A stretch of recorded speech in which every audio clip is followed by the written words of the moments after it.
Ey, Sero und Josh Negron, ich schwöre, ich weiss nicht, in welchem Film ihr zwei gerade lebt, aber vergesst bitte nicht, wo ihr herkommt. Vor allem du, Jolas, kennen eigentlich so an so einen Brunnenkarren.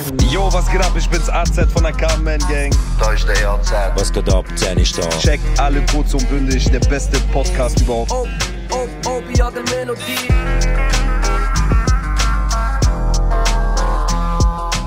Okay, von wo kommen meine Seelenverwandte? Kurdistan? Du und die scheiß Podcast, ihr beide. Schön und gut, aber ich verstehe den Hack immer noch nicht. Das ist kurz und bündig morgen. Herzlich willkommen zu einer neuen Folge von Kurz und Bündig. Mit mir am Mic wie immer Zero. Double G's to the E's, Mies. Was läuft, Bro? Nicht viel, wie hast du es? Ich habe es super, danke mal, wie geht's dir? Ja, bestens, ja. Samstag again. Heute ist etwas anderes als sonst, und zwar... Wer haben wir dabei? Sag du? Wir haben eine Person vom SRF da. Ja. Das heisst, Es ist ein Anwalt, der gesagt hat, wenn wir einmal über SRF reden, werden wir auf alles verklagt. genau, und jetzt ist die Person auch da und tut ein bisschen schauen, was wir sagen, damit wir für das SRF... Genau. Nein, hey, voll, SRF Kultur ist bei uns und macht ein kleines Reel von unserer Aufnahme. Sie haben, ich weiss nicht mehr, wie der genaue Wortlaut war, aber ich glaube, sie hat geschrieben, ihr seid mit Abstand der beste Podcast in der Schweiz. Und wir wollen gerne ein bisschen etwas lernen. Oder? So etwas ist das. Nein, Mann. Hey, ja, voll, das SRF ist bei uns. Und ja, ich freue mich heute auf die Folge, weil ich habe ein paar Sachen zu erzählen. Die Woche. Okay, sehr schön. Ja, ich freue mich auch. Ja, dann fangen wir gerade mal an. Erzähl, wie ist die Woche gelaufen? Gerade mal an, meine Woche ist beschissen gelaufen. Ohne Scheiß. Ja. Wegen? Weißt du nicht mehr? Oh mein Gott. Das ist so Wieso habe ich kein Video gemacht? Alter, ich fahre wie immer mit 146 auf der Autobahn, weil jemand hat mir mal beigebracht, wenn du mit 146 geblitzt wirst, dann, Mach keine Sorge, hast keine Sorge, dann gibt es keinen Ausweis hinzu. Danke für das, ich vergesse das nie mehr. Das ist die Lektion, die ich bei Autofahren gelernt habe, die erste. Nein, nachher bin ich in den Stau geraten und auf einmal fängt es an richtig rattern, mein Auto. Jedes Mal, wenn ich Gas gebe.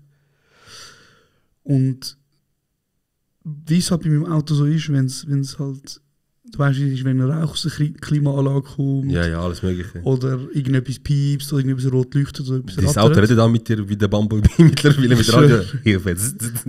Dann mache ich das, was ich immer mache, und zwar ich ignoriere es einfach. Aber nachher haben so Leute angefangen zu hupen und so haben auf mein Vorderrad gezeigt. Und ich dachte, okay, ich kann es nicht ignorieren. Dann bin ich auf den Pannenstreifen und habe gesehen, mein Reifen ist platt. Und dann bin ich auf den Pannenstreifen, habe einen Warnblinker rein da, habe das Dreieck raus da. Wie heißt das Dreieck? Pannendreieck. Dankeschön.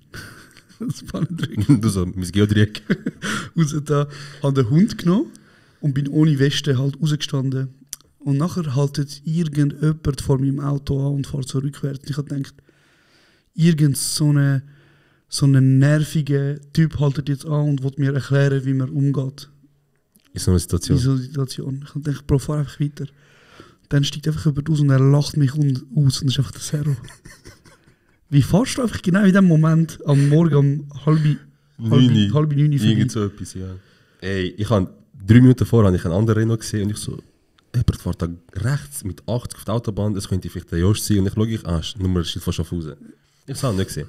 Eine Minute später ich sehe einen auf einem Pannenstreifen und ich sehe jemanden mit einer fetten Nike-Jacke. Ich habe gewusst, es ist der Josh, ich habe so lachen. Es hat mich so genommen, ich musste anhalten rechts, ausgestiegen. Und ich wollte das Handy führen und anfangen mit, ich habe dir doch gesagt, kauf dir einen Golf. Ja. Aber das wäre es gewesen. Aber ich habe nicht können haben, ich bin gestorben. Ich sehe einfach ihn dort mit dem Renault, der ihn seit er ihn hat, eigentlich nur Probleme macht. Alter, das ist so... Du hast glaube ich das erste Jahr, also du hast sogar ab dem, wo du ihn geholt hast, hast du Probleme gehabt. Also, ab dem. Du hast ihn bekommen und du bist 3 Stunden gefahren und Temperaturmessgerät vom Auto zeigt einfach an, dass du noch warm gefahren bist. Ja. So nach 3 Stunden. Ja, es war richtig mühsam. Und ja. Ich habe ein paar Nachrichten bekommen von irgendwelchen Zuhörerinnen, die so schreiben, hey Bro, komm doch zu mir. Ich schaue dein Auto gratis an. Hey Bro, das Anschauen ist nicht, dass so teuer wird. Ich sage dir jetzt schon. Das Auto ist... Fahren es nur noch bis du nicht mehr kannst fahren und dann ist ein klarer Fall für Import-Export für den Libanese. Es fährt mit Hoffnung momentan. Mit sehr viel Hoffnung und sehr viel Liebe. Aber ja, es war schön, dass mein Tag so gestartet hat mit der Autobahn und dass du mich auslachst und dann wieder einsteigst und weiterfährst. So, hey Bro, brauchst du etwas? Ja, kann nichts, neues Auto.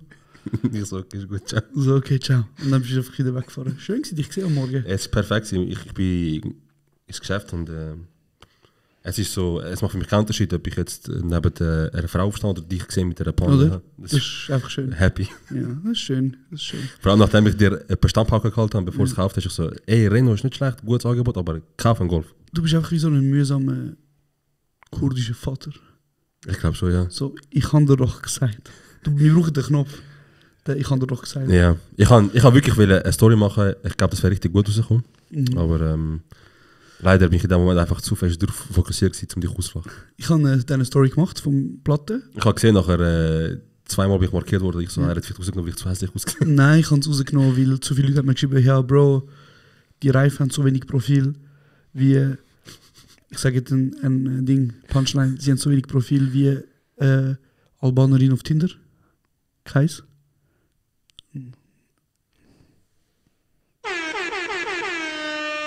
Das ist schlecht, oder? Okay. Das Ding ist, die Punchlines kommen immer gegen Albanerinnen. Ja, das stimmt. Willst du das erzählen, Bro? Ist das Trauma, oder? Gut. Nein, auf jeden Fall kein Profil. Und es haben mir Leute geschrieben, hey Bro, ich würde das vielleicht nicht posten wegen ACAB. Und dann schreibt einer so, die Felgen auch schon jeder Kreis in Zürich geküsst. Das ist auch nicht schlecht. Das ist auch nicht schlecht. Das ist nicht schlecht. Krass. Ja, dann kann ich mich rausnehmen. Aber es ist schön, dich zu sehen. Ja, es war auch sehr schön. Ja. Eben, wie gesagt, neben einer schönen Frau oder die ich auf den Pannenstreif. Das war so der Anfang von meiner Woche. Oder wann war das? Dienstag, Mittwoch. Etwas, oder? Mhm. Ja, oder Donnerstag. Keine Ahnung. Nein, ist auf jeden Fall, ja, das ist das, was mir geblieben ist. Von dieser Woche. Dann haben wir in der Schule, also ich habe ja momentan ein Modul, oder ist jetzt gerade fertig. Das heisst Filmtheorie, nein, es heisst nicht Filmtheorie, aber es geht irgendwie um das hast du letzte Woche kurz erklärt, Film... Nein, das ist mit den Fotos? Nein, okay. Was wir machen ist, wir schauen den Film, wo irgendjemand auswählt und die Person hat eine Arbeit darüber geschrieben. Ich habe ja Batman damals gemacht. Und dann schauen wir als ganze Klasse den Film und dann reden wir über den Film. Hat jemand über Borat? Nein, weil die Filmauswahl ist leider vorgegeben. Macht Sinn. Aber auf jeden Fall, es hat dort 2 Hollywood-Filme gehabt. Ja. Das war Batman und Top Gun Maverick. Den habe ich nie gesehen. Ist der lohnenswert? Hast du den ersten Top Gun geschaut? Nein. Oh, Bro, das ist Kultur. Weißt du, das Ding ist, ich habe mit dem Gilly alles Mögliche geschaut, aber sobald ich einen Film will schauen mit dem Tom Cruise, er hat einfach gesagt, nein, mache ich nicht mit. Ja, er hasst den Tom Cruise wirklich viel. Ich kann nicht mal ein bisschen Action mir gönnen mit ihm. Entweder ist bei ihm Fantasy oder Horror. Eins von beidem. Ja. Hey, auf jeden Fall, der Top Gun-Film ist, glaube im 8.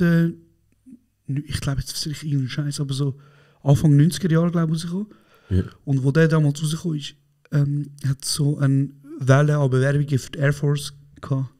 Ah, ja. Und der Film ist eigentlich wirklich so Propaganda vom amerikanischen Militär. Ja. Er ist auch mitfinanziert übrigens vom amerikanischen Militär.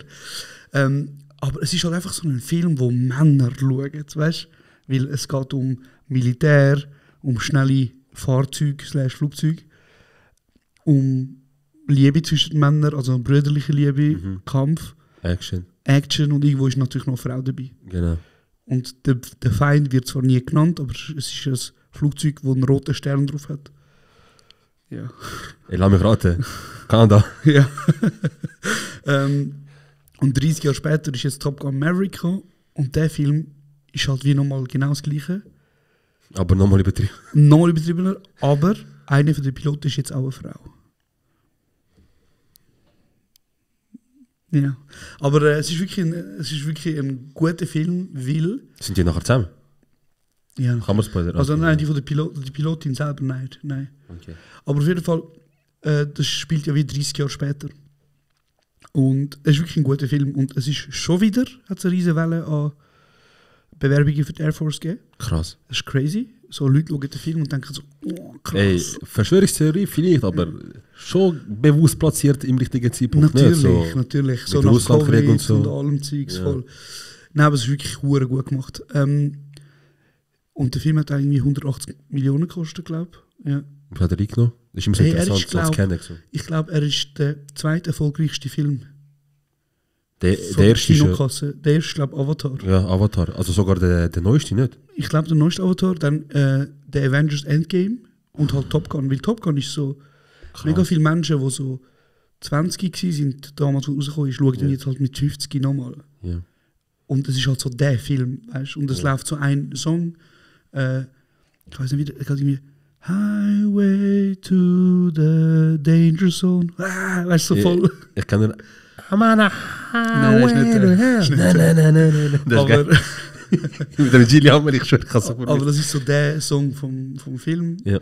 Ja, Bro, das ist einfach Ikon. Der Film ist einfach eine Ikone. Okay. Weißt du? So. Auf jeden Fall, was ich sagen ist, es hat 2 Hollywood-Filme gegeben. Und der Rest sind halt so Filme gewesen, wo Menschen, die Film Ahnung haben, finden so Film gut. Weißt, so. Also habt ihr jetzt zum Beispiel, ihr habt jetzt das ja geschaut und ich weiß, du hast mal so erklärt, so, wie eigentlich so ein bisschen die Leute so ein bisschen ticken in der Klasse, weißt so. Ich habe das Gefühl, so, der Grundsatz ist, je unbekannter ein Film, umso mehr hast du Ahnung von Kunst. Aber warte. Wie haben die Leute den Film gefunden? Weil es ist zwar, ich glaube, ich kann mir vorstellen, dass für Filmmacher, so, oder Macherinnen oder für Studenten, so rein von dem, was gemacht wurde, ist sehr interessant, ist aber eben so politisches Thema, Propaganda, dies und das. Ja. Hey, es ist schwierig zu sagen, weil also erstmal noch schnell zu den anderen Filmen. Also es hat zum Beispiel einen Film, der heißt Memoria. Und der Film geht 3 Stunden, glaube ich. Und es ist ein thailändischer Filmemacher, ein Regisseur, der hat auch schon irgendwie, ich erzähle jetzt einen Scheiß, aber der hat auch in Cannes gewonnen, die Goldene Palme. Und das ist eigentlich so wie das Zeichen für das im Film brutal krass ist. Yilmaz Güney auch. So genau, Yilmaz Güney mit Jol damals, in den 80er Jahren auch. Und der Film ist einfach so 3 Stunden, wo so 2 Menschen sich gegenüberstehen und ganz oft gibt es so 3 Minuten, was nicht viel nach viel tönt, aber 3 Minuten bewegt sich einfach niemand. Es schauen sich einfach 2 Menschen an und im Hintergrund siehst also einfach so, 3 Minuten Mannequin Challenge. Bro, du siehst einfach so hinten. Du siehst so hinten so Blätter im Wind sich bewegen und dann hörst du im Sounddesign halt so rascheln. Und ich bin so reingelaufen und ich habe geschaut, dass sie den Film schauen und ich habe so nach 3 Minuten gedacht, ey, sind die irgendwie voll high? Sind die voll high, dass ich nicht checke, dass der Film nicht läuft. Weißt du? Und dann habe ich gecheckt, okay, der Film ist einfach ein Kunstfilm. Und ja, also weißt du, es ist wirklich so eine Art Installation, weißt du? Und kannst mir nicht sagen, dass der Film gut ist. Also weißt du, so, ich glaube dir einfach nicht. Du hast keine Ahnung, Bruder. Nein, ich glaube dir einfach nicht. Das Rascheln, wärst du einer von denen, du hast gewusst, was das Rascheln auslöst. Nein, ich glaube es einfach nicht. Also weißt und ein Großteil von der Klasse findet den Film natürlich auch sehr anstrengend. Also weißt du, so Kunstfilm und so. Ja. Aber ich sag dir, Bro, wo dann Top Gun gelaufen ist. Bro, ich war so happy gewesen. Ich habe Popcorn geholt und ich und die anderen zwei mental präpubertärende Jungs sind so in einer Reihe gehockt und wir sind so gewesen, yeah, Top Gun! Und nachher ist so Highway to the Danger Zone gekommen und wir so, yeah! Und wir haben uns so gefreut und die ganze Zeit haben halt irgendwelche Leute den Kopf geschüttelt, wo der Film gelaufen ist. Weil er ist halt, aber Bro... Ja, normal, ich verstehe, es ist Propaganda, kann man vorstellen, wie er aufgebaut ist. Es gibt so eine Szene, wo zum Beispiel der Tom Cruise der eine anschaut und ihm so sagt, hey, thank you for saving my life. Und der andere schaut ihn auch an und sagt so, hey, you would have done the same for me. Weißt du, so, Ende. So Fast and Furious, dort wo sie so... Ja, fix.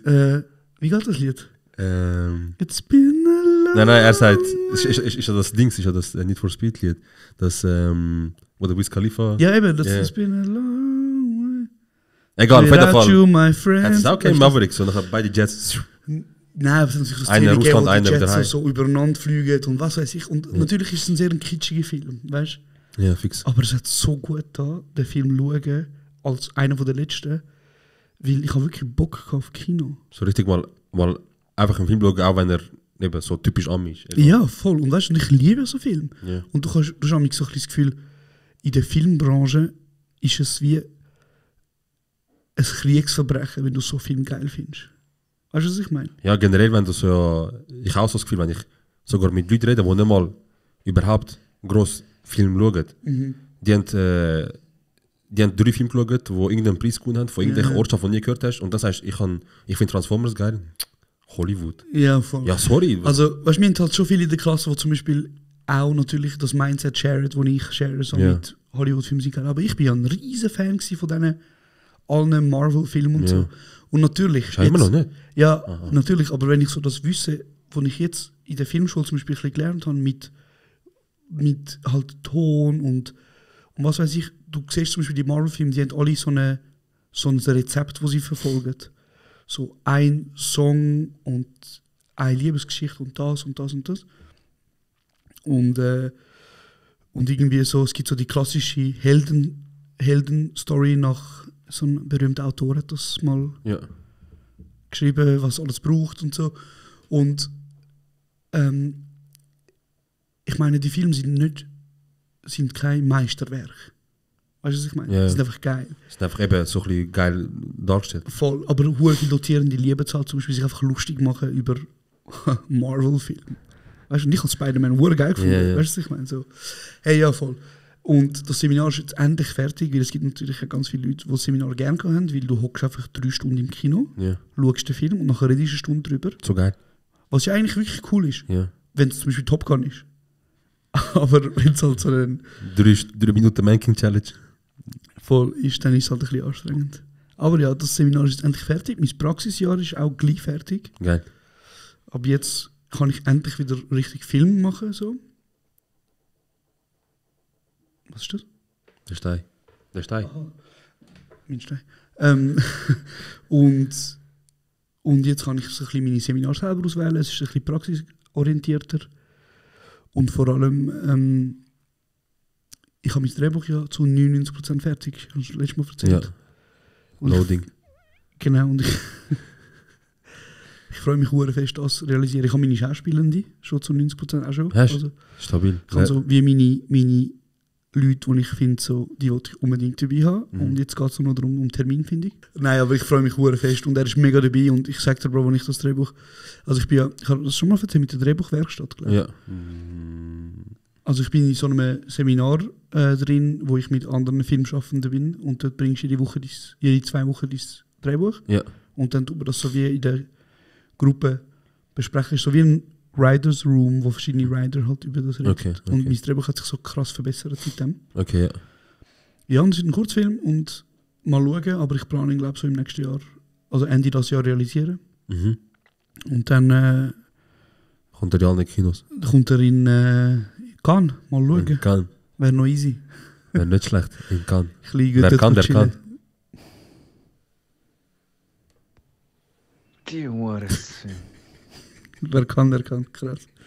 Für das sollte man eigentlich abbrechen jetzt. Wieso? Das ist gut. Ich weiß nicht, was du hast. Ich weiß nicht, was du hast. Wer kann, der kann. Krass. Nicht? Schreib auf. Das ist so schlecht. Mir in der Schlucht du so. Auf jeden Fall, wer kann, der kann. Mic drop. Nein, Mann. Ja, Mann. Stabil. Ich muss einfach kurz überlegen. Ich glaube, diese Woche ist etwas Lustiges passiert bei mir. Ich habe den Gilly getroffen diese Woche. Ja. Mit ihm ist immer lustig. Du hast noch eine schöne Genau. Woche drauf, oder? Genau, also ich habe mit dem Gilly zu meinem Geburtstag, hat er mir so gesagt, hey, weißt, er hat so gesagt, hey, ich will gerne Geburtstag zusammen feiern und so. Wir haben 3 Jahre immer zusammen geführt. Jetzt bin ich ausgezogen und so. Das ist der erste Geburtstag, den wir zusammen feiern, aber ich will gerne... Gilly? Ja. Mir hat er geschrieben, zu meinem Geburtstag. Aber wieso zusammen 4? Er hat gesagt, ich will gerne mit dir zusammen in den Geburtstag rein. Aha, okay. Und dann, ich so, ja, können wir gerne, also ja, machen wir, wenn du, also ich will gerne mit dir einfach in den Weg gehen, ein paar Sachen unternehmen, so Spiele spielen wie früher und so. Und dann, ich so, okay, schön. Und dann haben wir Fußball angefangen und dann Zürich gespielt.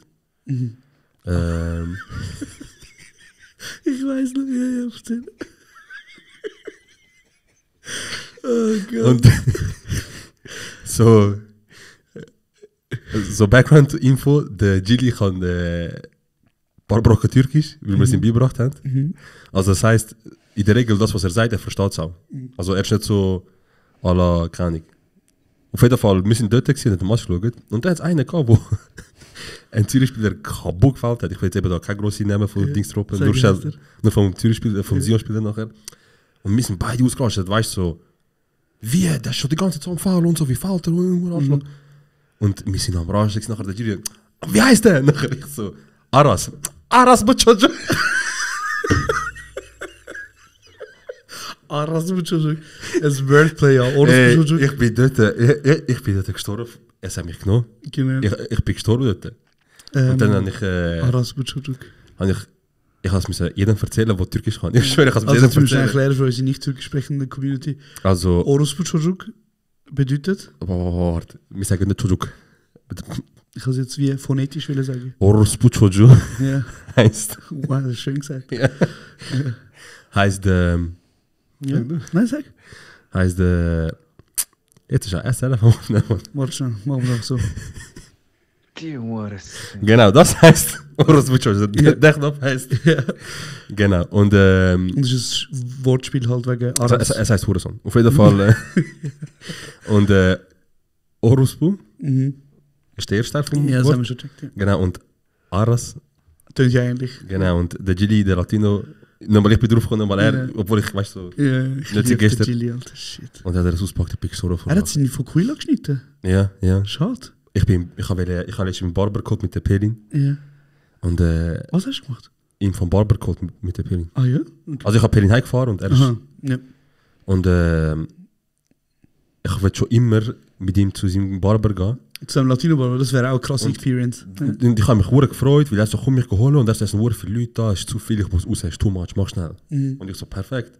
Und dann sagt mir so, bitte da links abbiegen, aber ich kann nicht, weil es ist Fahrverbot. In Zürich hast du alle 2 Wochen ein neues Fahrverbot. Ja, ja. Oder eine Baustelle. Ja, und dann ich so, ich kann nicht, ich so, Gilly, du musst rauskommen. Und ich schaue so links, ich sage, all die Leute dort, ich mache falsch, aber du, alles am... Ich so, Mann, ich will doch gehen. Ja. Dann habe ich dort gesehen, nachher ist er gekommen und dann, ich so, geht. Ich so, ich muss gerade rausgehen, es geht gar nicht, und es ist zu viele Leute. Und dann packt immer seine Geschichte aus, was sie dort, über was sie dort redet und wie sie miteinander umgehen, lacht sich kaputt. Aber auf jeden Fall, ich freue mich, dort hingehen. Auf jeden Fall, ich habe heute gemerkt, ich so, es wäre nicht schlecht gewesen, zum Kaffee gehen. Ja, jetzt Sommer. Genau, Das ist ja so schön. genau, danke. Du auch. Und was? Chill doch. Ja. Und ich gehe jetzt dafür am Samstag. Also Cool. nächste Woche, aber Lass ich noch eine Woche rum wie Mogli. wie ein Mogli, der Dings, Bruder. Mogli, kein Ausfall. Ja, das stimmt. Ich glaube wie der Koba von Planet Raffen. Der wer? Koba von Planet Ah, Raffen. der Koba. Okay. Kennst du Koba? Hast du Planet Raffen zusammen. gut gefunden? Stark. Also ich meine, es gibt ja die neue Trilogie, Ja. aber die alte? Die alte ist ja der Grund, wieso ich überhaupt neu anfangen zu schauen. Weil die alte habe ich habe es als Kind geschaut, weißt du, als Kind. Ja. Jetzt, wenn ich es für schaue, würde ich sagen, Und als Kind hast du gemeint, das ist Hochzeitsvideo von deinen Eltern? ja, ich so, was läuft, wenn kommt mein Cousin kommt sein, ich sage, ich kenne den. Das ist das. Früher, das ist ein richtiger Ding. Meine Ex-Freundin, Das ist schon gut. sie ist eine Schweizerin. Und wir haben ein paar Raffen so reingeschaut und sie, weißt du, es ist immer so mega schön gewesen. Sie sind immer so, jeden Samstagabend ist so bei ihnen, fast jeden Samstagabend ist so Filmabend gewesen, so mit der Familie. Und dann bin ich immer dort gewesen, so 5 Weisse und ein. Und der Hausauf? Und dann sind wir dort gewesen und dann, die so, hey, es läuft Planet Raffen. Und ich so, ja, schau mal, das ist Kurdistan-Doku. Und dann, ich habe nur geschaut, ob es über Nacht. Ja. Und du hast überlacht, schon, ist lustig. Ich habe gewusst. Du bist so ein Ich habe mir gedacht, wo der scheiß Tür gesagt hast, das Ja, könnte ja. noch rassieren. Hey, nein, scheiße. Auf jeden Fall, ich finde Planet Raffen nicht ein geiler Film. Finde schon gut. Hey, nein, ehrlich gesagt nicht. Nicht? Wieso? Kommst du ja gut vor im Film? Kommst du gut weg? Repräsentation, es hat zu viel Kurden. Nein.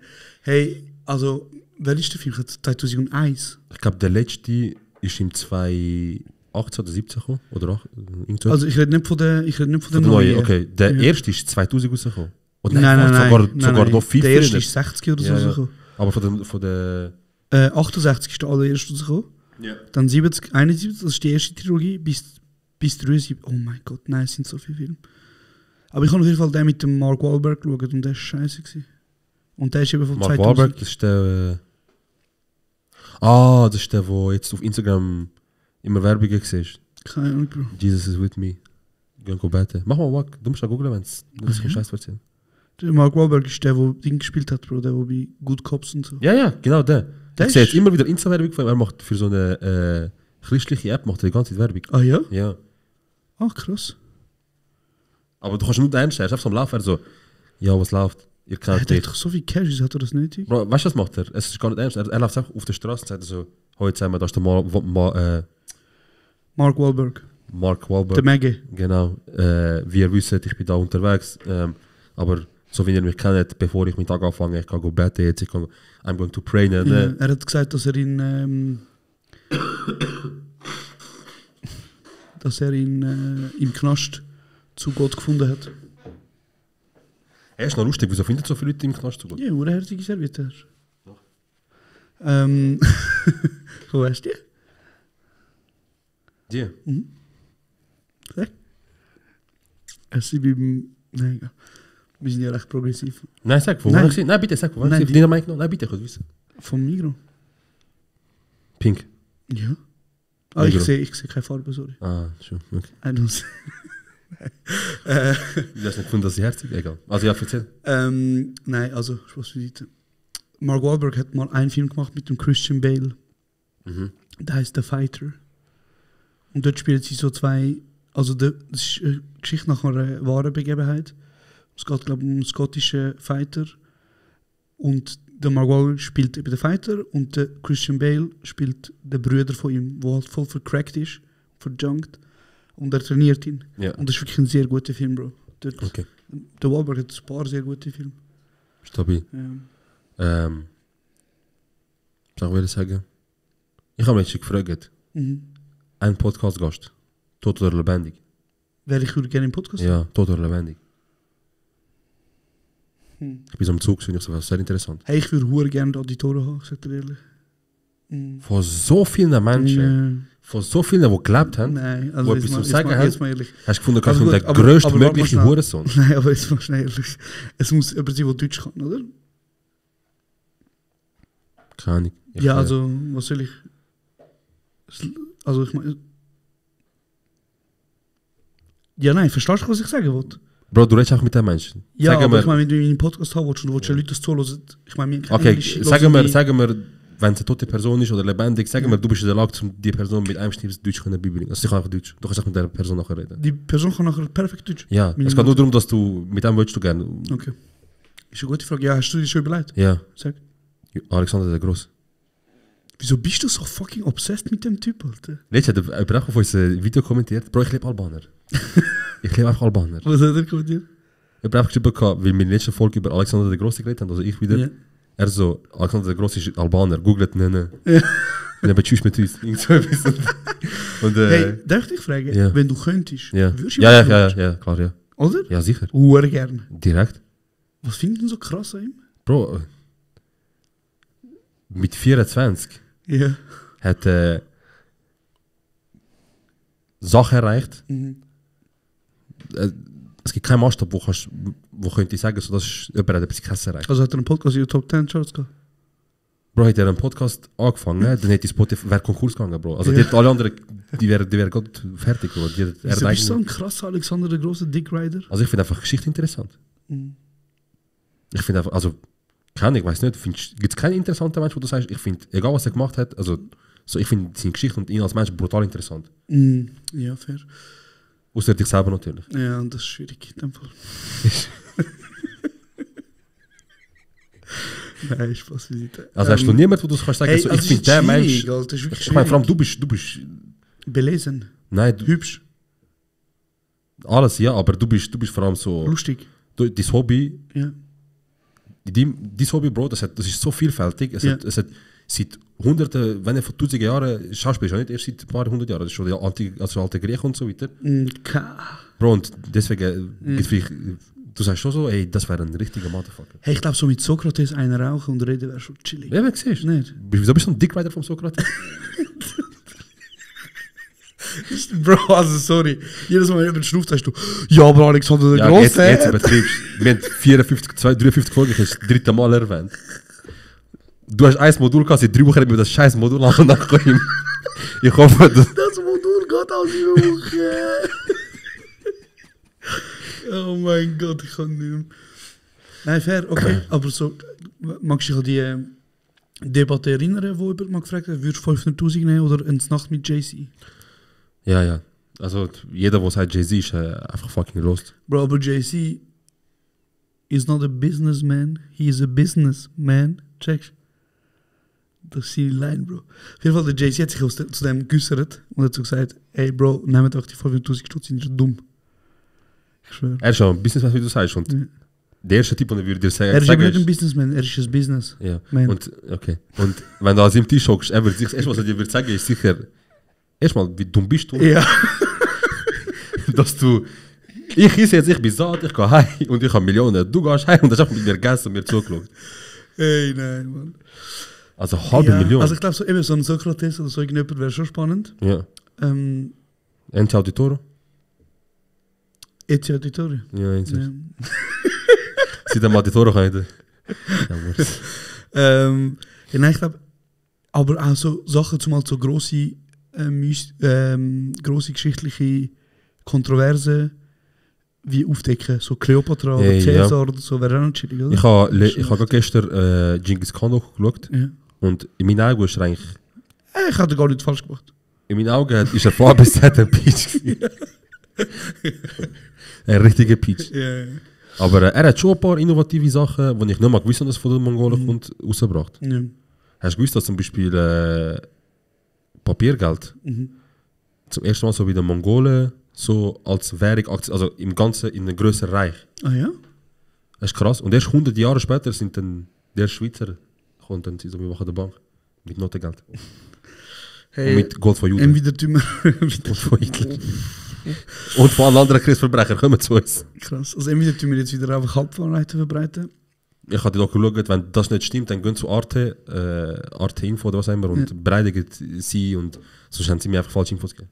Ja, aber ich habe mir, das ist 1,5 Stunden gegangen, ich habe gedacht, so, was kann so interessant sein, als so ein Mensch ist doch ein Peach. Ja, ist einfach, also ich meine, Vergleich mit Alexander der Große, ist er ja auch ein riesen Eroberer gewesen. Ich also meine, für mich geht es ja mal darum, ums Erobern, es geht nicht darum, das größte Land bist der krasseste. Dann wäre ich eben. Es geht mehr darum, was die Menschen so gemacht haben. Der Alexander der Große ist eigentlich mit dem Ziel gegangen, all die Leute vereinen, sprich es wird keine Sklaverei mehr geben, jeder sollte seine Kultur können ausleben und so weiter unter einer grossen Herrschaft, unter einem grossen Land. Und der Genghis Khan hat das auch wollen, er hat einfach gedacht, aber ab und zu umbringen wäre schon chillig. Ja, fair. Und er hat halt auch Leute auseinandergenommen, aber zum Beispiel hat er... aber ich meine, schon krass, wie viel zum Beispiel die Bibliothek von Alexandria und so, das ist ja alles seine Zeit gewesen, oder? Das ist ja alles verloren, so wie viel Wissen da drin war und so. Krass. Und der Genghis Khan, was ich jetzt ich habe es nicht gewusst, der Genghis Khan hat scheint immer die Länder, die er erobert hat, zum auch Akzeptanz bekommen in der Regierung, in den Regionen, hat er den Leuten immer gesagt, hey, look, ich kann eure Kultur leben, ich kann eure Religion ausleben, plus ich tue die Steuern auf Religion, also also zum Beispiel, wenn es im islamischen Land sind jetzt gerade, hat er all die Steuern runtergetan und so, und hat eine hohe Akzeptanz bekommen, und wegen dem sind im Mittleren Osten viele, und auch so im Iran und so, sind viele Moscheen, so noch vom 13. und 14. Jahrhundert. Krass. Weil im 13. und 14. Jahrhundert scheint die Moschee im Mittleren Osten einen Boom gehabt. Also wirklich so, wie so, jetzt haben sie sehr viele Finanzen, jetzt haben sie sehr viele finanzielle Mittel, dann haben sie sehr viele schöne Moscheen gebaut. Halt, weil er das erlaubt hat, aber... also bist du eigentlich Fan von Genghis Khan? Aber ich bin einfach... ich bin nicht Fan von Leuten, die Genozid und so veranstaltet haben, und wo sind. Aber... Walking. Genau, aber grundsätzlich... Ich habe gedacht, er ist nur ein Peach. Ja. Aber er ist ein Peach mit ein paar guten Grundideen, aber wie er es durchgesetzt ist, ist etwas anderes. Aber auf jeden Fall, er hat ein paar Sachen revolutioniert, das ist schon stabilisiert. Er hat auch... stell dir vor, was für einen Flex du musst haben.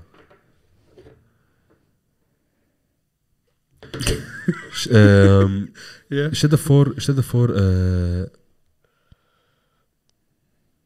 du hast so viel Cash und zum Beispiel, er war auch der Erste, also einer der Ersten, der geschaut hat, dass auch Kleider mit Gold. Also der Typ hat es geschafft, dass Leute Kleider nähen, wo Gold drin dabei sind, wo dann so günstig geworden ist, dass halt auch Leute aus der Mittelschicht dann können das anlegen. Also Er hat so geschafft, dass wie so eben, es hat nicht so das klassische... Fast Fashion. Nein, es hat nicht so geschafft. Also das ist echt Zalando. Ja, genau. Es hat nicht so eine Kultur gegeben, wo es ganz arme geht und ganz reiche, Elite und ganz arm, sondern es hat so auch, also er hat die Mittelschicht gefördert, er hat Kunst zugänglich gemacht für die Mittelschicht, er hat gesagt... Der Barbar, krass. Okay. Ja, eben, gell, ich kann sagen, er hat geschaut, dass jeder sich auch Kunstwerk und Malerei und alles leistet und so weiter. Er hat auch viel in Biologie investiert, zum Biologie verstehen. Er hat zum Beispiel, ich rede zu viel, aber auf jeden Fall, Bro, sagen wir ein Beispiel, nur zum Dings, sagen wir, er hat Türkei-Länder gehabt und er hat in China gehabt und er hat ja fette Handelsrouten gehabt und irgendwie ein Netzwerk an Händler und Boote und so. Und er hat zum Beispiel nicht irgendwie pauschal gesagt, überall sind jetzt auch Esel. Sondern er hat halt forschen lassen und entdecken lassen und halt das alles überprüfen lassen. Und dann hat er gesagt, okay, in dieser Region sind die Tiere am schnellsten, am stärksten. In China sind die Tiere für Transport zuständig, in Iran sind die einfach optimieren, verbessern, dass einfach alles nur von der Region ist, weil, ja. Hey Bro, geh doch einfach in die Mongolei, wenn du es so geil findest. Hey, vielleicht gar nicht auch, ja. Ich denke, heute bin ich wieder ein guter Mensch. Nein, ich kann vergessen. SRF ist dort. Aha, ja. Hast du dir etwas sagen? Hä? Ja, ist gut. Alles gut, ich kann... Nein, ist besser, jetzt haben wir es. Okay. Hey, also bist du fertig mit dem Geschichtsunterricht? Geschichtsunterricht? Ja, ich bin fertig mit dem Geschichtsunterricht. Nein, nicht Deutsch, Mann, ne? Ist gut. Geschichtsunterricht. Okay, also... wir können jetzt eigentlich zu der Frage übergehen. Genau, wir haben... Aber... Ich kann auch noch eine kurze Geschichte oder was erzählen. Okay, ja, bitte. Ich bin letztens so... Also ich bin vor ein paar Tagen so morgen um 2 an meinem Handy auf Reddit. Und dann hat so einen Subreddit, der heißt Ask Reddit. Und dort stellen halt Leute Fragen. Wieso bist du am Morgen um 2 auf Reddit gegangen? Wie ich nicht schlafen kann. Okay, chillig. Und dann schreibt so einer, hey, wenn du ein Körperteil von dir könntest verändern, was würdest du machen? Und der Top-Kommentar war, hey, da ich ja blind bin, ist meine Aussage klar. Mein Schwanz.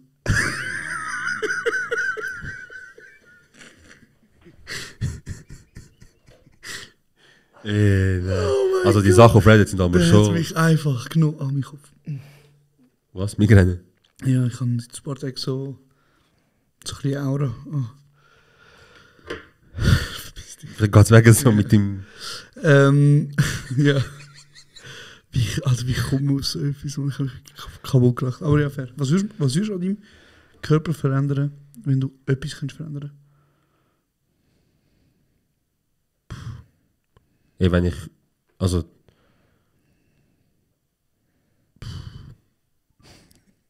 Ey, Bro, Körperteil nicht, aber Haar. Ja, fair. Gut gesagt. Keine weitere Frage. Okay, ja, wenn wir zu der Frage... Genau, das Mal kommen sie von woanders. Genau, wir haben jetzt noch auf Spotify eine Umfrage gemacht und die Leute haben dort geschrieben und das ist ein bisschen einfacher für uns. Genau. Das meint auf Spotify. Nein, nicht Deutsch, Mann, ne? Nicht schlecht. Schnell Dings vor den Thailänder. Ja, Spotify. Erzähl mal, was fragen so die Leute? Also Leute schreiben auch zum Beispiel Servus Beichtstuhl, ich liebe es. Ich liebe dich. Schön. Was bedeutet eigentlich 4-7 und 6-2? Ja, stufiger, was läuft. 4-7, aha. Also 6-2 ist Altmischige Kurdi. Das ist wie so die Post... Ja, nein, Regionskreis. Das ist Autokennzeichen, Kfz-Nummer von den Autos. Von dem Ort, wo ich herkomme, zum Beispiel Dersim, ist 62. Das ist, ich glaube, alphabetisch nach Region aufgeteilt, glaube ich, oder? Oder nach Provinz. Ja, ist die alphabetisch. Provinz. Adana ist 01 zum Beispiel. Ja, genau. Nach Alphabet, ja. Voll. Und 47 ist das... Das ist, glaube ich, Marasch oder so. Keine Ahnung, Alter. Ich erzähle irgendetwas. Wie oft sehen ihr euch in der Woche und vermissen ihr euch eigentlich jemals? Einmal in der Woche sehen wir uns. Vielleicht auch zweimal. Vermissen, ja. Ja. Mal so, mal so. Mal so, mal so? Ja. Krass. Hey, mein Tag wird jetzt mal schöner, wenn ich dich sehe. Aber wir treffen uns businesstechnisch so schon einmal in der Woche. Aber so viel machen wir auch nicht mehr wie auch schon. Ja. Ich weiß nicht, das ist schwierig, zu etwas machen. Ja, also dann gehen wir jetzt zusammen zum Geburtstag. Ja. Wie so ein Perli, wo wie so ein Perli, ich schwöre. Ja. Wo so sich parat muss machen. Ja, machst du dich jetzt parat, schneller. Aber es ist eine gute Frage, oder? Ich meine, wir haben zusammen gewohnt und haben uns jeden Tag gesehen. Ja. Und jetzt haben wir halt durch den Podcast sehr viel miteinander zu tun. Ja, Aber wir sind halt täglich also wir schreiben im jeden Tag, täglichen Austausch, ja. wir schreiben jeden Tag, telefonieren und so. Deswegen ist wieso nicht präsent, wir sind das zu wenig, weil wir hören das eigentlich immer, das ist so, du bist präsent im Leben, so. Voll. Und eben, ich muss auch sagen, aber ich weiß nicht, ich hätte jetzt nicht gedacht, aber mit der Zeit ist immer so, keine Ahnung, es ist so, schnell ist die folgende Woche darauf ausgebucht, weißt du? Ja, gell? Es ist nicht mehr so, früher ist es spontan gewesen, man. Ja, Früher- ich am Abend um 8 Uhr Früher noch einfach geschrieben, im Chat ist jemand rum, ja, gibt's das, ja. Voll. Aber ja, Weniger als früher, physisch gesehen, aber ich würde sagen, connected viel mehr als früher. gell? Ich finde auch, unsere Connection ist ein bisschen mehr da. Ja, So, wenn wir zusammen gewohnt haben, die 2-3 Jahre, ist halt, hat man sich halt jeden Tag gesehen. Ja, man hat sich hat gesehen und- miteinander gelebt, aber Ja. nicht halt zusammen. Ja, Weißt du, was ich meine? deep. Voll, danke, so bin ich. Hey, 2-3 Leute haben geschrieben, was sagt Pelin im Intro genau? Okay, Der türkische Part. ja, sie sagt ja, vor allem du, Yoldaş, Ja. und dann kommt der türkische Teil, Und dann sagt sie, kennt ihn nicht, gell? komm zu dir, also riss dich zusammen, komm zu Yoksa, dir. Yoksa, Sonst ağzını burnunu kırarım. brich ich dir deine Fresse und deine Nase. Genau. Also sie sagt, sie reißt dich zusammen, sonst kommst du runter von mir. Ja, genau, so, komm von dem höheren Ross ab quasi und sonst kassierst. Genau. Ja, Mann. Das ist Pelin, wie sie lebt und existiert. Letztes hat sie was, wir reden schon wieder über sie, Ja. letzte Folge auch, und dann hat sie es geschrieben gehabt. Sie hat mir geschrieben gehabt, sie so, was ist eure Obsession zum über mich reden? Like, Leute, Like, Leute, könnt ihr aufhören, immer über mich reden? weißt du, das ist lustig? Ich habe schon das Thema gemacht über sie, weißt du, lustig? Immer wenn wir sie sehen, macht sie sich immer lustig über uns. Ja, sie liebt. So, von wegen, Hey, und look, so. die Fame sind da. Ja, genau. Aber sie vergisst, bis heute, sie verdrängt das, Ja. dass im Salzhaus nach unserer Show eine zu uns kam, zum Foto machen und eine Sekunde später ist Pelin da. Und wir so, ja, ich habe das Foto mit der Pelin, wo ist Pelin? Und dann hat sie das Foto allein mit der Penny gemacht. Und dann haben wir das live erlebt und Ja. ich werde das ihr Leben lang erzählen. Weil, ob du willst oder nicht, Pelin, du hast Fans. Du hast Fans. Du bist Teil vom Ganzen. Du bist Ja, Mann. auch Person des öffentlichen Lebens. Okay. Und jetzt hock ab. Ja, jetzt auch klar. Haben wir am Mix für Podcast ein Skript oder Leitfragen oder ist alles am Mix Freestyle? Ich würde jetzt sagen, Folge 53. 95 bis 90% Freestyle eigentlich. Also am Mix sind halt eure Fragen oder am Mix passiert etwas, wo wir uns denken, okay, über das könnte ich im Podcast erzählen, wie das auf Reddit halt. Ja, genau. Aber meistens hocken wir einfach an und fangen an zu schwätzen. Und ich glaube, an Live-Show ist schon passiert, dass wir uns wie Notizen gemacht haben, weil dort ist halt der Druck ein bisschen mehr, wenn so 200 Leute irgendwie... 30 für 30 haben wir gerappt. Also die erste Ja. Live-Show. Und nachher halt, dort wo wir dann halt zahlt haben, ist halt klar, oder? Natürlich authentisch und Geschichten erzählen und halt auch Meinungen dazu geben, über Sachen reden, die in der Welt passieren und alles Mögliche. Aber wenn ihr Geld ausgeben, dann können wir da etwas hoffentlich Anständiges über. Und dann haben wir gesagt, hey, da musst du schon vorbereiten. Du kannst einfach anhocken und dann auf gut Glück schauen, wie es rauskommt. Und schon Unterhaltung anbieten. Genau. Wieso gibt es keine alle Strassenweisheiten mehr? Und wie heisst alle auf Twitter? Also erstens, alle möchten nicht, dass wir euch sagen, wie er auf Twitter heisst. Wir bekommen die Frage so oft über. Und zweitens, der Ali tweetet auch nicht mehr so viel. Genau, ich tweete nicht mehr so viel. Ich bin auch nicht mehr so viel aktiv auf, ich Ja. bin auch nicht mehr aktiv auf Twitter. Ich gehe mal einmal alle 2-3 Wochen, check schon kurz Pelin ab und 2-3 andere. Und dann, ciao. Gehst du noch? Bist du noch rum? Nein, fast nicht. Gut, in deinem Bio ist das auch nicht mehr so rum. Ja, hast du? Das ist lustig. Dankeschön. Es gibt die Theorie, also ich lese das gerade blind. Ja. Es gibt die Theorie, wo Leute sagen, die Menschen stammen von Affen ab, und es gibt die Theorie, wo Adam und Eva, dass sie einfach von Gott auf die Welt geschickt worden sind. Was denken dir, vor allem du, Zero? Okay. Wieso ich? Ja, weil du immer so alles weißt. Halt. Okay, voll weiß. Bro, look, ganz einfach. Die Praxis ist ganz einfach. Entweder kommst du in meine Stadt, wo ich herkomme, gehst Gaziantep, chillst eine Stunde, Und dann weißt du, wo Menschen stammen. oder schaust einfach kurz ein paar Türken, Kurden oder Leute von Mittelost an. Und wenn du ganz genau anschaust, wenn das Bild, stell dir das Bild vor dir, so, das, wo du siehst, wo die Evolutionstheorie siehst, wie so der Affe langsam also erstmal anfängt zu stehen und laufen und sein Rücken auch gerade wird. Wenn du einmal genau anschaust, du siehst, ein paar Kurden sind so bei der Mitte. Die sind noch so mit Buckel und, einfach dort bleiben. und noch fest behaart und Gesichtsausdruck wie weiß ich was. Und dort habe ich realisiert. Also ich habe nicht Bücher gelesen, ich bin Antebacho, ich habe die Menschen angeschaut und ich so, wir stammen von Anfang ab. 100%. Keine Frage. Nein, ganz klar. Gibt es Sachen, die eigentlich logisch sind, aber nicht in euren Köpfen reingehen? Wie zum Beispiel, wie kann ein Flugzeug fliegen oder wie kann ein Schiff schwimmen? Ey, weißt du was? Ja? Ich habe mich letztens gefragt. Eigentlich schon krass, dass Wale, die hure schwer sind, so im Wasser sich hure agil und schnell bewegen können. Nicht? Hey, ich kenne mich jetzt da mit der Meeresbiologie nicht so gut aus. Deswegen, ich habe gedacht, die Diskussion. Aber grundsätzlich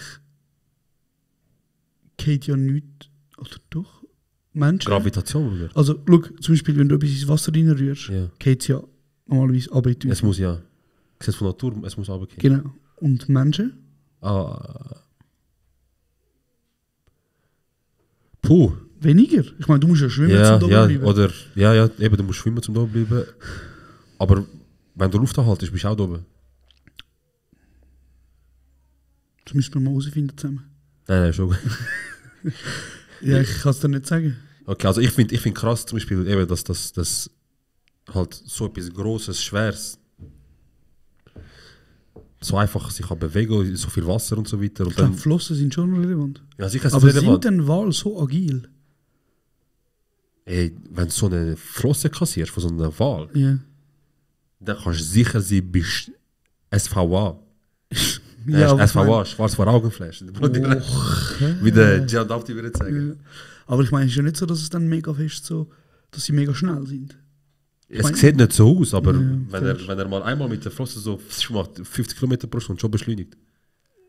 Also ich finde das krass und was finde ich noch krass? Also zum Beispiel das ganze Ding, das ganze mit KI und so und also mit künstlicher Intelligenz. Ja, wie das genau funktioniert. Also es ist ja so, du musst ja künstliche Intelligenz ist ja nur so intelligent, wie viel so fest wie du Infos für dir ist, Intelligenz. Aber das trotzdem mit dir kann wie ein Mensch reden und du kannst sogar mit Schreibfehlern, was willst, es versteht dich einfach. Hey, das ganze AI-Zeug ist sehr, Das wird uns das Leben auseinander in den nächsten 5 Jahren. ja, es ist schon crazy. Aber ich frage mich schon auch, wo die Entwicklung angeht dann, oder? Also, Also jetzt ist es ja völlig neu, wir sind so ein bisschen im Nichts am Rumtappen. Es ist, Leute haben Freude daran, es ist schön, ChatGPT und alles. ja, Aber, aber weißt, man hat ja zum Beispiel vor ein paar Jahren hat man ja ein Twitter-Profil erstellt, das von einer AI ist. Ja. Und aufgrund von der Antworten, die es bekommen hat, hat sich eine Persönlichkeit entwickelt. ja. Und ich glaube, es ist keine 24 Stunden gegangen und das Profil ist nachher homophob und rassistisch gewesen. Krass. Weißt du, wie ich meine? Wieso die Leute das halt gefüttert haben mit so Gedankengut. Aber eben, das ist jetzt, Und nachher ist es so gewesen, hat es selber in die Bio geschrieben, White Power und was weiß ich für Zeugs. eben, und das ist eben krass. Es ist nur so gut oder geht nur in die Richtung, halt in die Richtung, was Fütter ist. Ja. Ich meine, kannst du an einer AI Moral beibringen? Nein, sicher nicht. Also weißt du, kannst du sagen, was ist grundsätzlich gut und schlecht? ja. Oder? Also und zum Beispiel, checkt's wenn nachher der zusammenhängen. wenn der ChatGPT fragst, willst du dich als eine Gefahr sehen? Sagt er, nein, ich bin explizit da für Unterstützung, als Assistent quasi. Ich tue unterstützen, versuche euch das Leben einfacher machen. Ja, aber zum Beispiel, wenn du die AI würdest fragen, sorry, Entschuldigung. Schon gut, erzähl. Wenn du die AI würdest fragen, stell dir vor, du fährst Auto Ja. und am Strassenrand vor dir liegen 3 Menschen. Ein 8-jähriges Kind, eine schwangere Frau, Ich frage es. Ja. Und ein alter Mann. Und du hast Platz, um eine Person zu retten nach dem Autounfall. Wow, das ist eine ganz gute Frage. So, wer rettest? Checkt dann, zum Beispiel, ist das dann, sagt dann die AI so etwas wie, ja, ich rette zum Beispiel das Kind, wie das ganze Leben vor sich hat, oder die Schwangere, weil es 2 Leben sind? Also ist es moralisch fähig, zum Entscheidung zu treffen? Ja. Oder sagt er, ich nehme auch die nächste Person, die physisch am nächsten ist? Macht recht eine Rechnung, so am meisten Sinn macht es eben zum Beispiel. Eben, ich frage mich, weil das wäre dann eine moralische Grundfrage, oder? Ja. So, oder wer würdest du retten? Ich habe über die ganz Jungs. Ja, also das 8-jährige Bub, Ja. schwangere Frau und einen 60-jährigen Mann. Schwangere Frau. Würdest du auch das 8-jährige Kind sterben lassen? Ja, aber dann habe ich 2 Menschen geredet. Was sollst du machen? Und du weißt nicht, ob die Frau, das Kind 100% auf die Welt kommt. Oder ob es ein SVP-Wähler wird. Ey, es ist ein Mensch. Okay. Ich weiß auch nicht, ob das Kind, vielleicht wird das Kind Nachfahren von Hitler. Ja, aber... Okay. Fair.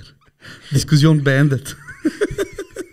Diskussion beendet. Also, warte. Ich kann nicht 3 reden, geht das nicht? Also, du musst... Nein, warte. Ich muss eine gute Frage stellen. Weißt du, was wir tun, wir machen das doch einfach nach dem Podcast? Nachher machst du eine Story draus, Social Media. Zum Beispiel, oder wir tun das in der nächsten Folge besprechen zusammen. Okay. Aber das ist doch spannend, oder? Ich muss jetzt wissen. Ja, kannst du in 10 Minuten kannst du herausfinden. Okay.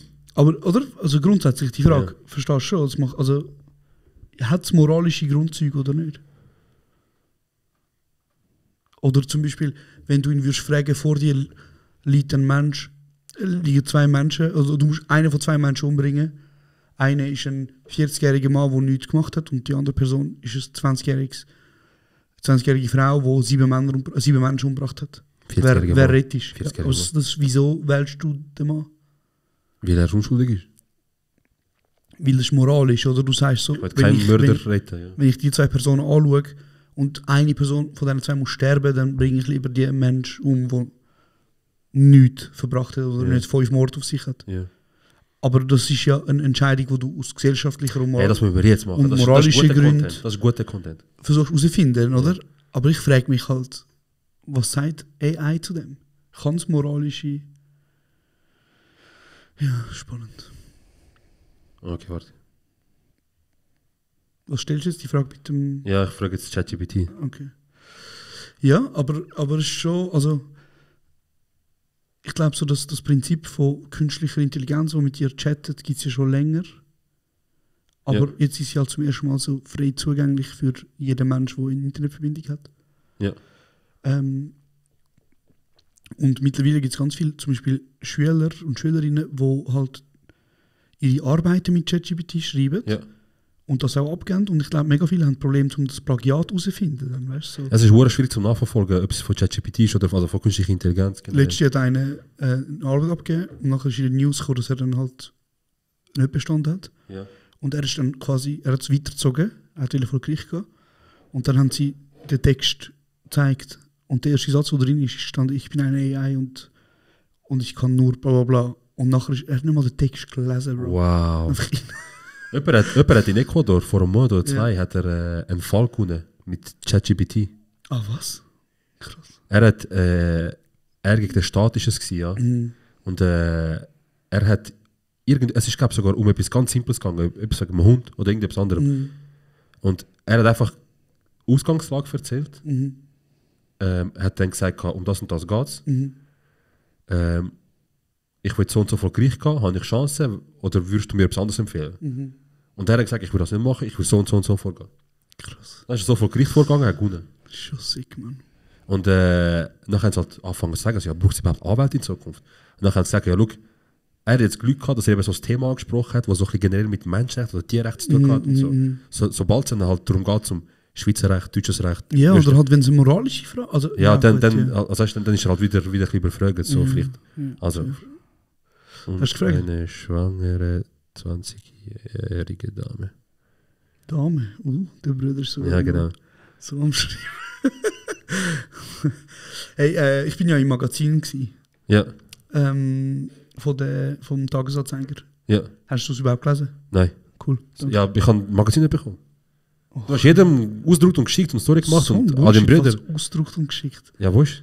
Es steht, ich kann es dir noch zeigen. Gerne, dann lese ich gerne. Ich bin sogar 30 Seiten. Auf jeden Fall, in diesem Magazin habe ich halt so unter anderem halt über Tös geredet und über mich und das Aufwachsen als Mensch mit Migrationshintergrund. Und dann habe ich halt in diesen Text, und ich habe natürlich ein bisschen übertrieben, aber ich habe so darüber geredet, wie zum Beispiel Tös an sich.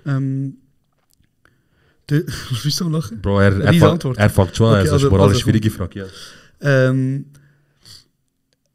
Und ich habe dann halt so geschrieben, dass es zum Beispiel in Tös mega viele Menschen gibt, ich habe so geschrieben, es ist wie Little Istanbul oder wie Little Beirut. Genau. So. Oh, das ist lustig. Ja, sorry. Und dann habe ich halt so geschrieben, ja, das Einzige, was du in Tös nicht findest, sind Eidgenossinnen. Und natürlich ist es halt so überspitzt gewesen, weißt du, so wie ein Joke gewesen halt auch. Und ich habe so wie gesagt, ja, Tös ist so die Ecke, und man hat uns einfach die Ecke-Geschichte. Und es ist ja auch eine gewisse Ghettoisierung. Also weißt du, auch wenn du Steig und so anschaust. Ja, das ist ja Asylpolitik, Migrationspolitik ist ja von der ganzen Welt so. Auf jeden Fall ist dann so eine 70-jährige Frau in Tös rumgelaufen mit dem Artikel in der Hand und ist zum Dönerverkäufer, zu den Coiffeuse dort, zu allen, hat gezeigt und gesagt, wer ist das? Ich suche den Typ. Ich will mit ihm reden. Ja, also red mal mit ihr, wer weiß. Bro, für mich hat sich, also stell dir vor, es ist einfach so richtig so pauschal, so Peace und AIDS und fängt einfach an mit anzeigen. Geht einfach statt Vinti und sagt, ich würde anzeigen, wieso? Wegen Rassismus, Diskriminierung, was Diskriminierung und ich soll doch nicht so schlecht über Schweiz. Und dann kommst du einfach einen Brief über und dann bist du mit dem kämpfen, aber so ist gut. Bro, und sie ist so gekommen und sie ist zu allen gegangen und meine Mutter hat mir letztens angerufen und mir das erzählt. Sie so, hey, da such dich einen in Tös. 5 Minuten später bleibt mir der Döner-Typ an und nachher noch der Lebensmittelhändler, so alle, weißt du. Auf jeden Fall ist die Frau zu der Coiffeuse gegangen und hat so halt die Coiffeuse, über die ich geredet habe, gesagt, hey, schau, der redet über dich, du kennst die Person. Und sie so, ich habe den noch nie gesehen. Easy. So Snitches get Stitches, quasi, weißt du. Und dann läuft sie raus, geht zum Lebensmitteltyp und sagt so, beim Golf geht sie zu meiner Mutter und sagt so, kennen Sie den? Und meine Mutter so, nein, ich habe den noch nie gesehen. Und dann sagt sie so auf Tattoos, sie so, ich finde den. Wenn Sie den sehen mit dem Tattoos, geben Sie Bescheid. Und dann geht sie zum Lebensmittelhändler, sagt so, ey, wer ist das? Und er sagt, er ist auch immer da umeinander, aber seine Mutter ist immer beim Coiffeur. Und dann geht sie weiter, sagt so, sie hat gesagt, die Mutter von ihm ist immer da und so. Meine Mutter, keine Ahnung, noch nie gesehen. Ey, Bro, jetzt ist sie auch umfragen und findet so, sie will gerne diskutieren. Ja, aber such mal das Gespräch. Frage die Community, sollen wir das Gespräch einfach im Podcast führen? Nein, hör auf. Mein Gott. Bro, die hat einfach so viel Zeit. Der packt sie noch Wörter aus, auf einmal packt sie das N-Wort aus und so. Bro, es sind einfach so, die hat einfach so viel Zeit, die findet so, weißt du, was sie gesagt hat? Sie so, das kann nicht sein, wir haben so viele von meinen Freunden angerufen und gesagt, du, lebst du nicht mehr in Tös? Weil der eine schreibt, es gibt keine Schweizer mehr in Tös. Sie so, ja, sie haben mich verscheucht, ich wohne jetzt in... Das kann doch nicht sein. Oberwil-Lieli. Almi. Hey Bro, ich warte nur, dass sie den Andreas Gladner einschaltet oder so ein Scheiß. Hey, wer weiß, vielleicht ist wie eine Szene bei SpongeBob, wo die auch gejagt werden und die kommen voll drunter von dem Schokiverkäufer. Ja.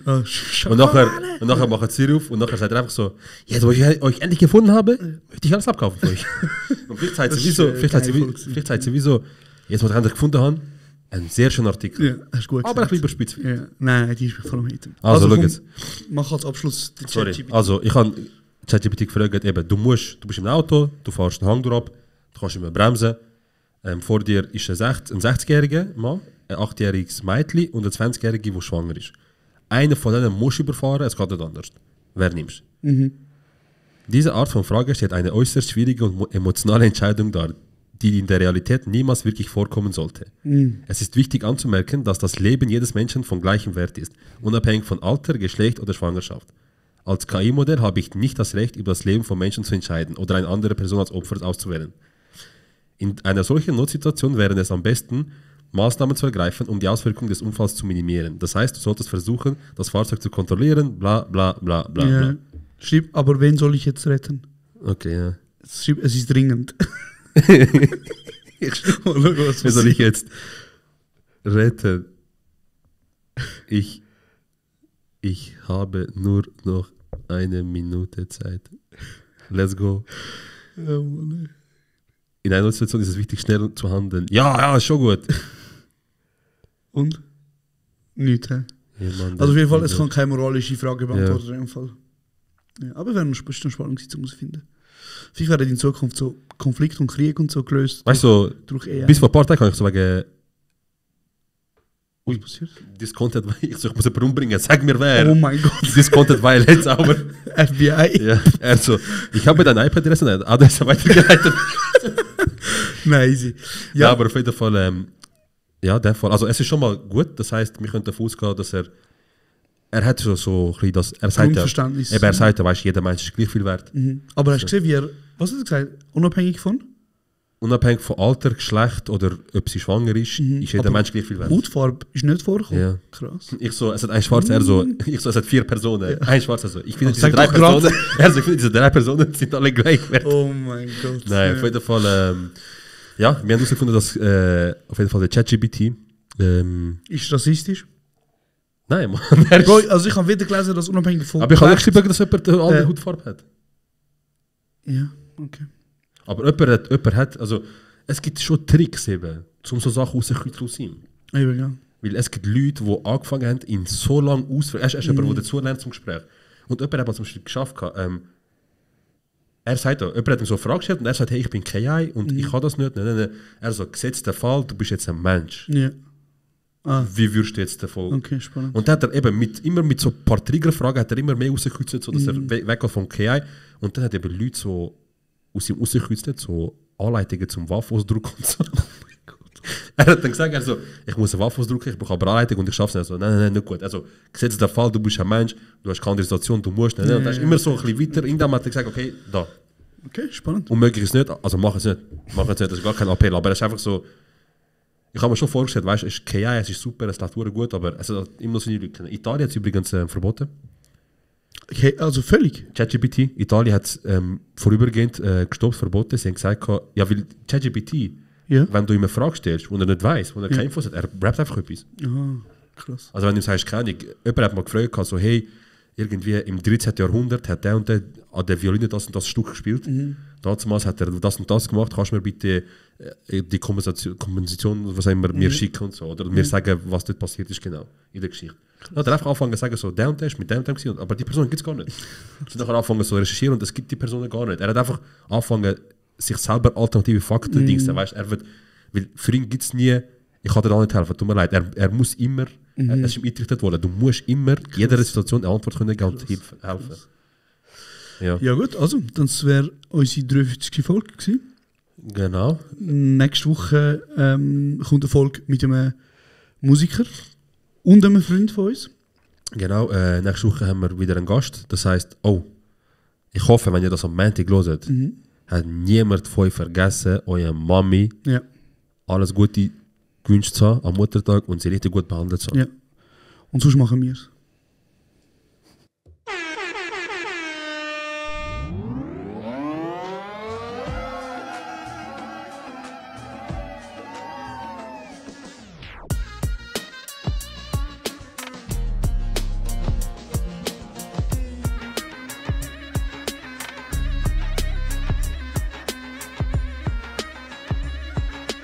Das ist kurz und bündig.